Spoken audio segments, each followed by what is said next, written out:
The king's son was going to be married, so there were great general rejoicings. He had waited a whole year for his bride, and at last she had arrived. She was a Russian princess, and had driven all the way from Finland in a sledge drawn by 6 reindeer. The sledge was shaped like a great golden swan, and between the swan's wings lay the little princess herself. Her long ermine cloak reached right down to her feet. On her head was a tiny cap of silver tissue, and she was as pale as the snow palace in which she had always lived. So pale was she that as she drove through the streets all the people wondered. "She is like a white rose," they cried, and they threw down flowers on her from the balconies. At the gate of the castle the prince was waiting to receive her. He had dreamy violet eyes, and his hair was like fine gold. When he saw her, he sank upon one knee and kissed her hand. "Your picture was beautiful," he murmured, "but you are more beautiful than your picture." And the little princess blushed. "She was like a white rose before," said a young page to his neighbour, "but she is like a red rose now." And the whole court was delighted. For the next 3 days everybody went about saying, "White rose, red rose, red rose, white rose," and the king gave orders that the page's salary was to be doubled. As he received no salary at all, this was not of much use to him, but it was considered a great honour, and was duly published in the Court Gazette. When the 3 days were over, the marriage was celebrated. It was a magnificent ceremony, and the bride and groom walked hand in hand under a canopy of purple velvet embroidered with little pearls. Then there was a state banquet, which lasted for 5 hours. The prince and princess sat at the top of the great hall and drank out of a cup of clear crystal. Only true lovers could drink out of this cup, for if false lips touched it, it grew grey and dull and cloudy. "It is quite clear that they love each other," said the little page, "as clear as crystal." And the king doubled his salary a second time. "What an honour!" cried all the courtiers. After the banquet there was to be a ball. The bride and bridegroom were to dance the rose dance together, and the king had promised to play the flute. He played very badly, but no one had ever dared to tell him so, because he was the king. Indeed, he only knew 2 airs, and was never quite certain which one he was playing. But it made no matter, for, whatever he did, everybody cried out, "Charming! Charming!" The last item on the programme was a grand display of fireworks, to be let off exactly at midnight. The little princess had never seen fireworks in her life, so the king had given orders that the royal pyrotechnist should be in attendance on the day of her marriage.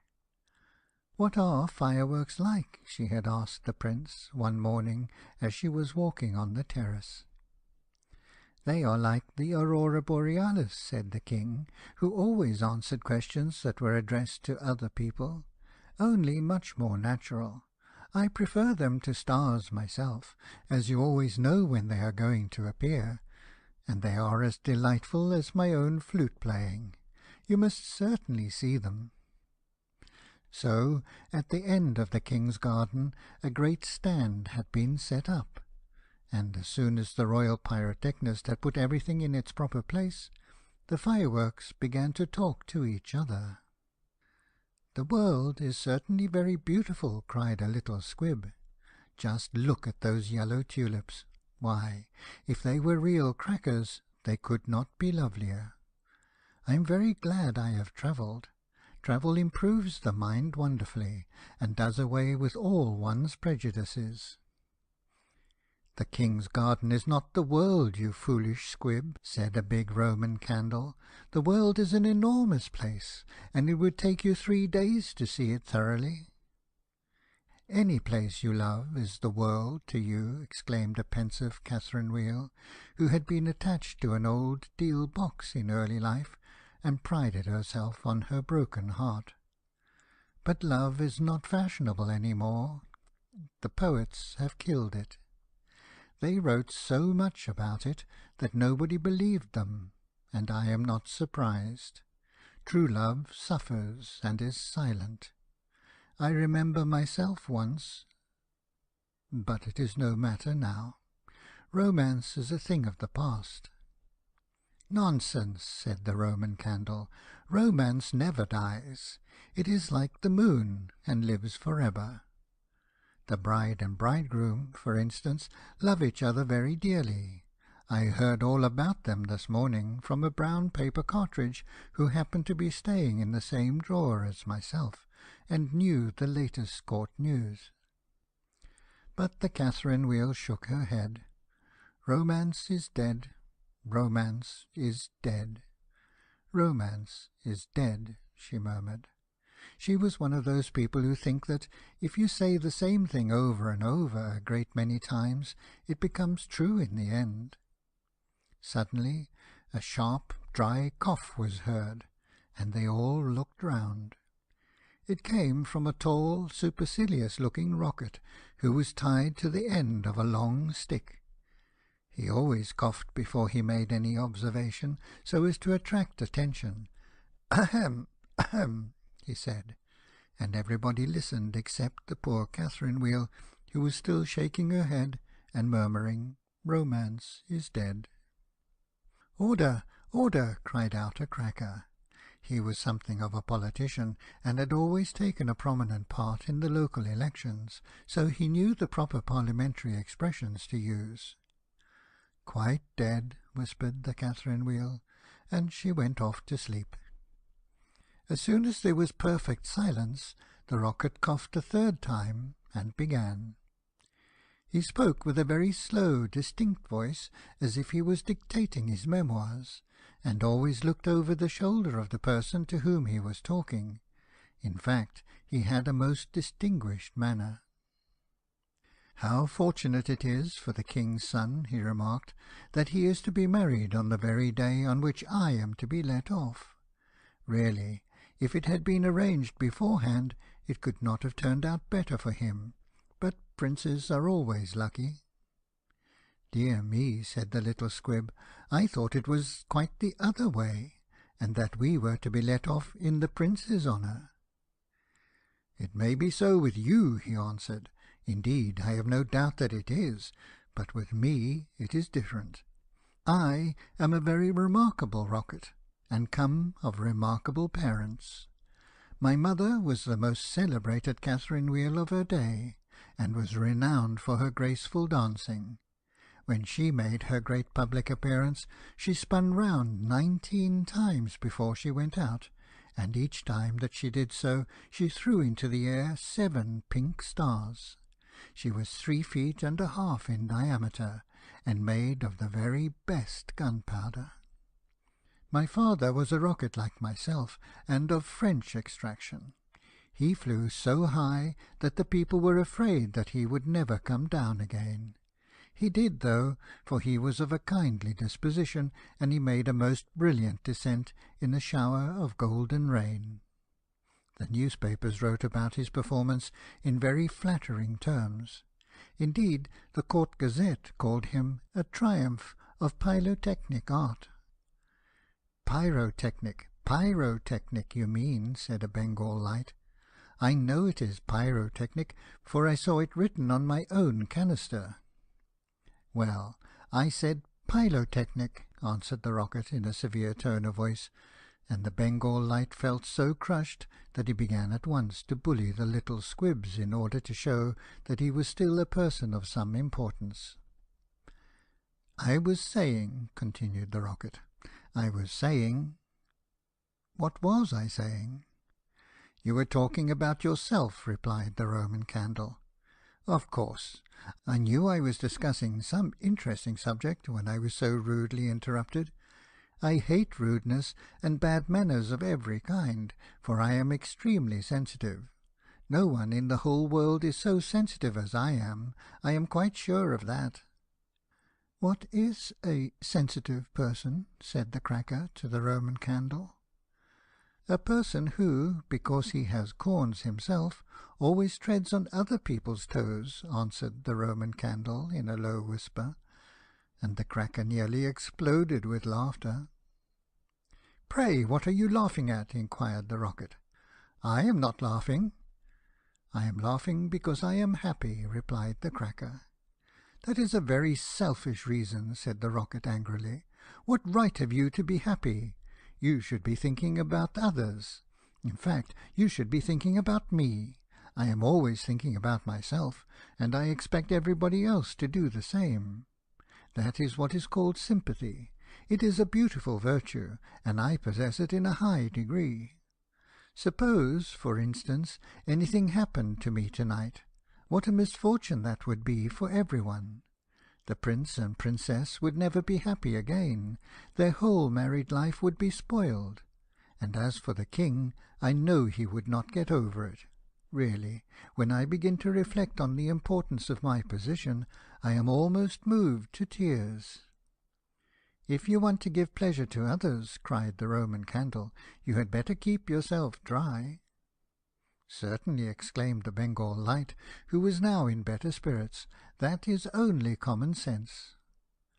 "Common sense indeed," said the Rocket indignantly. "You forget that I am very uncommon and very remarkable. Why, anybody can have common sense, provided that they have no imagination. But I have imagination, for I never think of things as they really are. I always think of them as being quite different. As for keeping myself dry, there is evidently no one here who can at all appreciate an emotional nature. Fortunately for myself, I don't care. The only thing that sustains one through life is the consciousness of the immense inferiority of everybody else, and this is a feeling that I have always cultivated. But none of you have any hearts. Here you are, laughing and making merry, just as if the Prince and Princess had not just been married." "Well, really," exclaimed a small fire balloon, "why not? It is a most joyful occasion, and when I soar up into the air, I intend to tell the stars all about it. You will see them twinkle when I talk to them about the pretty bride." "Ah, what a trivial view of life," said the Rocket. "But it is only what I expected. There is nothing in you. You are hollow and empty. Why, perhaps the Prince and Princess may go to live in a country where there is a deep river, and perhaps they may have one only son, a little fair-haired boy with violet eyes like the Prince himself, and perhaps some day he may go out to walk with his nurse, and perhaps the nurse may go to sleep under a great elder tree, and perhaps the little boy may fall into the deep river and be drowned. What a terrible misfortune! Poor people, to lose their only son! It is really too dreadful. I shall never get over it." "But they have not lost their only son," said the Roman Candle. "No misfortune has happened to them at all." "I never said that they had," replied the Rocket. "I said that they might. If they had lost their only son, there would be no use in saying anything more about the matter. I hate people who cry over spilt milk. But when I think that they might lose their only son, I certainly am very much affected." "You certainly are," cried the Bengal Light. "In fact, you are the most affected person I ever met." "You are the rudest person I ever met," said the Rocket, "and you cannot understand my friendship for the Prince." "Why, you don't even know him," growled the Roman Candle. "I never said I knew him," answered the Rocket. "I dare say that if I knew him, I should not be his friend at all. It is a very dangerous thing to know one's friends." "You had really better keep yourself dry," said the fire balloon. "That is the important thing." "Very important for you, I have no doubt," answered the Rocket, "but I shall weep if I choose." And he actually burst into real tears. which flowed down his stick like raindrops, and nearly drowned 2 little beetles who were just thinking of setting up house together, and were looking for a nice dry spot to live in. "He must have a truly romantic nature," said the Catherine Wheel, "for he weeps when there is nothing at all to weep about." And she heaved a deep sigh, and thought about the deal box. But the Roman Candle and the Bengal Light were quite indignant, and kept saying "Humbug! Humbug!" at the top of their voices. They were extremely practical, and whenever they objected to anything, they called it humbug. Then the moon rose like a wonderful silver shield, and the stars began to shine, and a sound of music came from the palace. The Prince and Princess were leading the dance. They danced so beautifully that the tall white lilies peeped in at the window and watched them, and the great red poppies nodded their heads and beat time. Then 10 o'clock struck, and then 11, and then 12, and at the last stroke of midnight everyone came out on the terrace, and the King sent for the royal pyrotechnist. "Let the fireworks begin," said the King, and the royal pyrotechnist made a low bow and marched down to the end of the garden. He had 6 attendants with him, each of whom carried a lighted torch at the end of a long pole. It was certainly a magnificent display. Whiz, whiz went the Catherine Wheel, as she spun round and round. Boom, boom went the Roman Candle. Then the squibs danced all over the place, and the Bengal lights made everything look scarlet.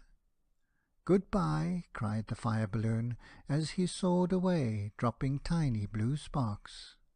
Bang, bang answered the crackers, who were enjoying themselves immensely. Everyone was a great success, except the remarkable Rocket. He was so damp with crying that he could not go off at all. The best thing in him was the gunpowder, and that was so wet with tears that it was of no use. All his poor relations, to whom he would never speak except with a sneer, shot up into the sky like wonderful golden flowers with blossoms of fire. "Huzzah! Huzzah!" cried the court, and the little Princess laughed with pleasure. "I suppose they are reserving me for some grand occasion," said the Rocket. "No doubt that is what it means," and he looked more supercilious than ever. The next day the workmen came to put everything tidy. "This is evidently a deputation," said the Rocket. "I will receive them with becoming dignity." So he put his nose in the air and began to frown severely, as if he were thinking about some very important subject. But they took no notice of him at all till they were just going away. Then one of them caught sight of him. "Hallo!" he cried, "what a bad Rocket!" and he threw him over the wall into the ditch. "Bad Rocket! Bad Rocket!" he said as he whirled through the air. "Impossible! Grand Rocket!" That is what the man said. Bad and grand sound very much the same. Indeed, they often are the same. And he fell into the mud. "It is not comfortable here," he remarked, "but no doubt it is some fashionable watering place, and they have sent me away to recruit my health. My nerves are certainly very much shattered, and I require rest."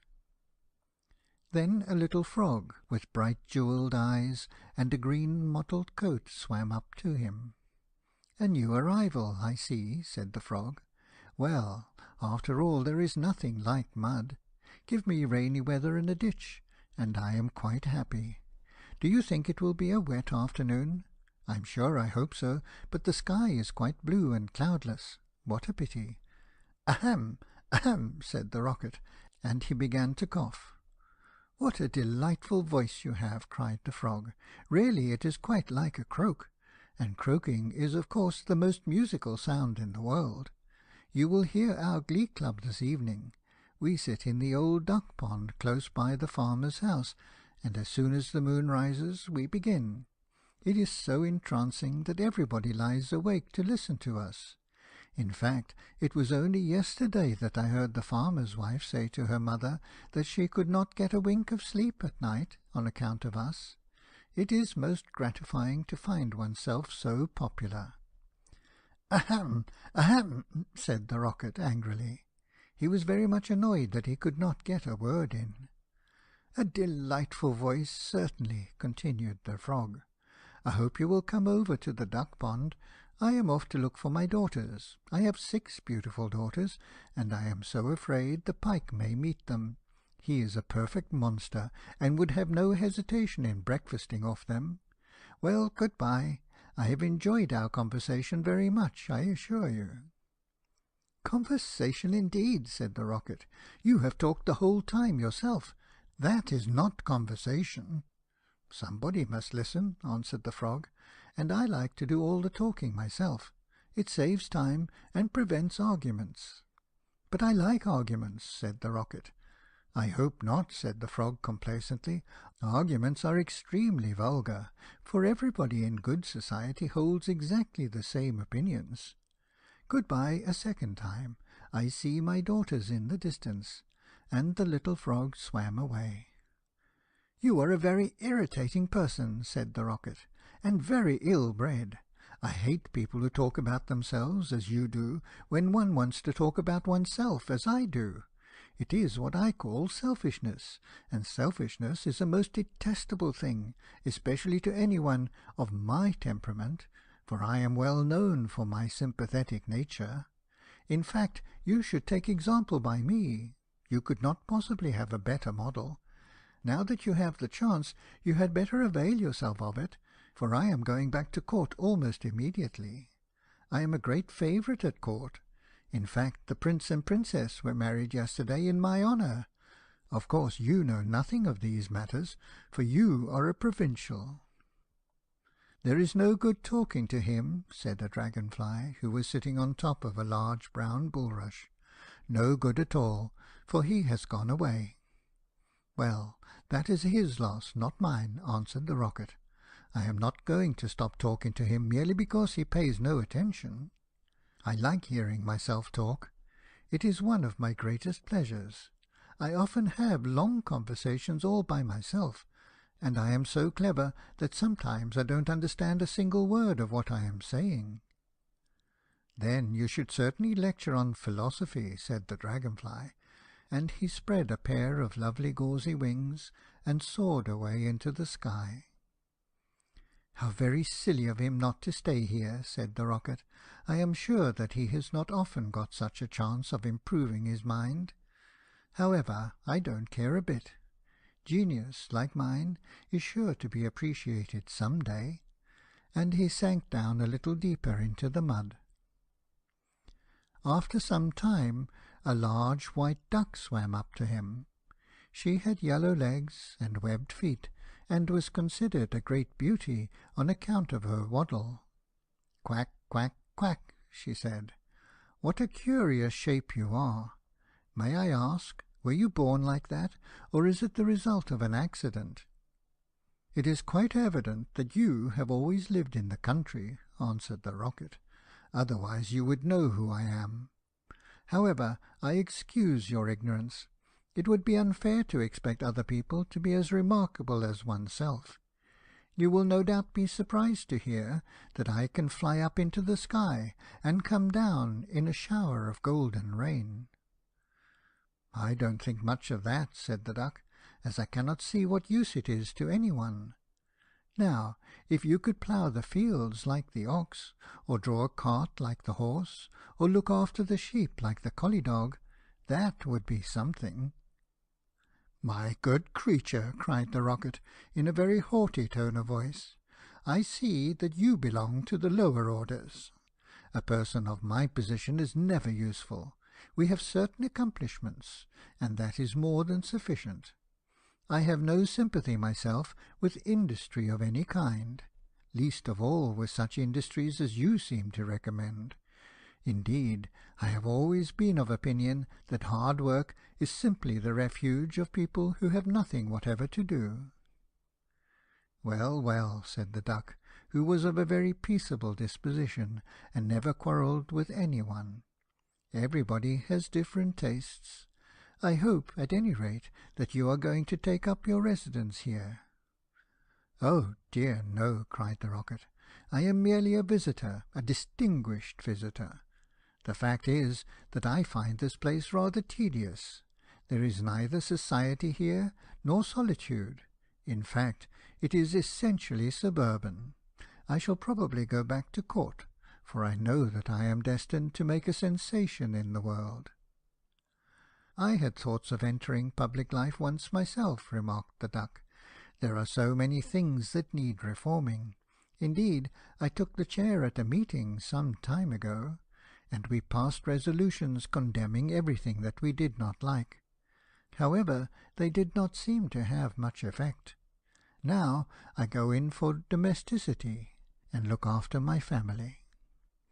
"I am made for public life," said the Rocket, "and so are all my relations, even the humblest of them. Whenever we appear, we excite great attention. I have not actually appeared myself, but when I do so, it will be a magnificent sight. As for domesticity, it ages one rapidly, and distracts one's mind from higher things." "Ah, the higher things of life, how fine they are," said the Duck. "And that reminds me how hungry I feel." And she swam away down the stream, saying, "Quack, quack, quack." "Come back, come back," screamed the Rocket. "I have a great deal to say to you." But the Duck paid no attention to him. "I am glad that she has gone," he said to himself. "She has a decidedly middle-class mind." And he sank a little deeper still into the mud, and began to think about the loneliness of genius, when suddenly 2 little boys in white smocks came running down the bank with a kettle and some faggots. "This must be the deputation," said the Rocket, and he tried to look very dignified. "Hallo," cried one of the boys, "look at this old stick. I wonder how it came here," and he picked the Rocket out of the ditch. "Old stick," said the Rocket. "Impossible. Gold stick, that is what he said. Gold stick is very complimentary. In fact, he mistakes me for one of the court dignitaries." "Let us put it into the fire," said the other boy. "It will help to boil the kettle." So they piled the faggots together, and put the Rocket on top, and lit the fire. "This is magnificent," cried the Rocket. "They are going to let me off in broad daylight, so that every one can see me." "We will go to sleep now," they said, "and when we wake up the kettle will be boiled." And they lay down on the grass and shut their eyes. The Rocket was very damp, so he took a long time to burn. At last, however, the fire caught him. "Now I am going off," he cried, and he made himself very stiff and straight.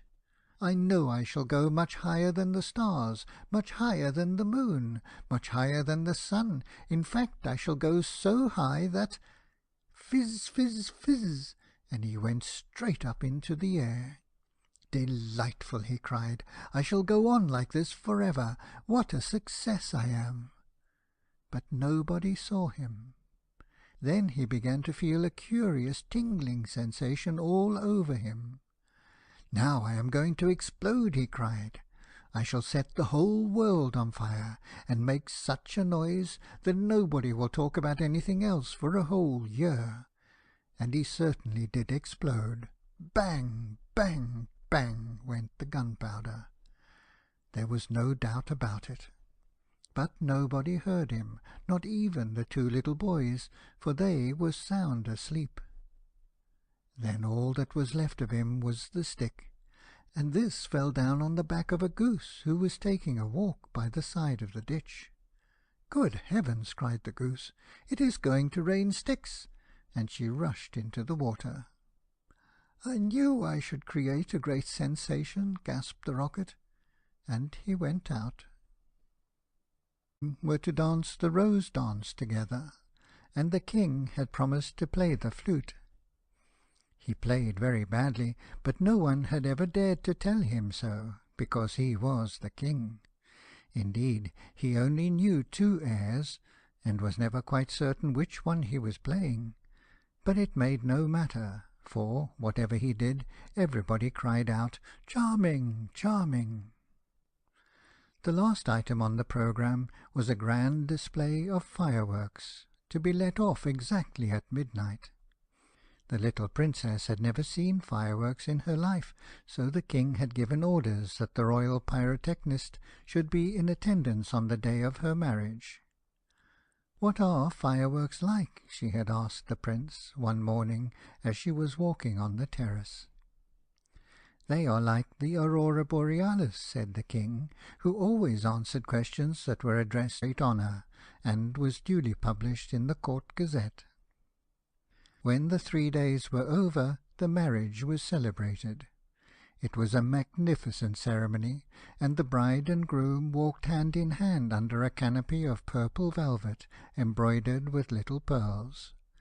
Then there was a state banquet, which lasted for 5 hours. The prince and princess sat at the top of the great hall and drank out of a cup of clear crystal. Only true lovers could drink out of this cup, for if false lips touched it, it grew grey and dull and cloudy. "It is quite clear that they love each other," said the little page, "as clear as crystal." And the king doubled his salary a second time. "What an honour!" cried all the courtiers. After the banquet there was to be a ball. The bride and bridegroom threw down flowers on her from the balconies. At the gate of the castle the prince was waiting to receive her. He had dreamy violet eyes, and his hair was like fine gold. When he saw her, he sank upon one knee and kissed her hand. "Your picture was beautiful," he murmured, "but you are more beautiful than your picture." And the little princess blushed. "She was like a white rose before," said a young page to his neighbour, "but she is like a red rose now." And the whole court was delighted. For the next 3 days everybody went about saying, "White rose, red rose, red rose, white rose," and the king gave orders that the page's salary was to be doubled. As he received no salary at all, this was not of much use to him, but it was considered a great